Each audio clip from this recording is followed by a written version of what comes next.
types of solutions. So before we talk about the various types of solutions, let's look at the definition given in your textbooks. So according to the definition, solutions are homogeneous mixtures of two or more than two components. Now the word mixture itself means it has two or more than two components. That's what we know, right? Pure substances are elements and compounds. Elements have just one type of atom, compounds have more than one type of atom in them. And you learned about the whole, them having them being in a perfect ratio and all of that. That's why they're called as pure substances. Mixtures, on the other hand, if you remember, was classified into two. One was homogeneous, the other was heterogeneous. So homogeneous and heterogeneous, what do these words mean?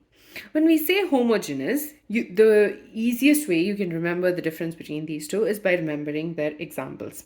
So a mixture of salt and water is a homogeneous mixture, whereas a mixture of sand and water is a heterogeneous mixture, which means in homogeneous, they're mixed throughout.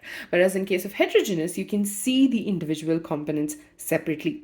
And for this chapter in solutions, we are only talking about the homogeneous mixtures. So they are mixed and they are, you can't see them separately. So we do not care about heterogeneous mixtures. You need to remember that. So when we talk about the word solution,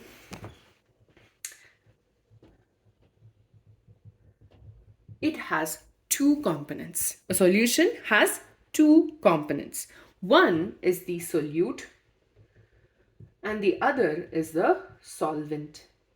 Again, we're going to take this salt and water example.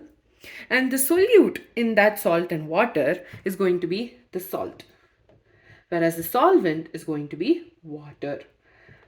An easier way to remember is the one which is in a larger quantity is generally the solvent, and the one which is in smaller quantity is the solute. Okay, so the salt is dissolving in water, and so that's why the solvent is water, whereas the solute is going to be our salt. So in your textbook, you've been given a table where you have the various types of solutions. So you have gaseous solutions.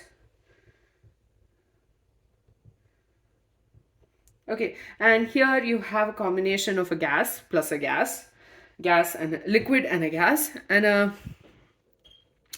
solid in a gas. So what they've done is the solvent is going to be gas in all these cases. Okay, so if it's a gas plus gas also, the solvent is a gas, and a liquid and a gas, as in again here the solvent is going to be a gas and a solid in gas.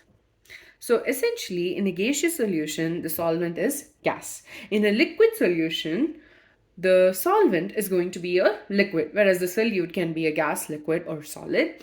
And in solid solutions, the solvent is again solid, whereas the solutes are going to be a gas, liquid, or a solid. So based on that, you have various examples also given in your textbook. But for this especially, you just need to remember that we're talking about homogeneous mixtures, which means you can't say a solid and a liquid. Let's say solid and liquid, as in a liquid solution. The example cannot be sand and water. That will be wrong because it's a heterogeneous mixture. So that's it. And in the next video, we'll be talking about expressing concentration of solutions.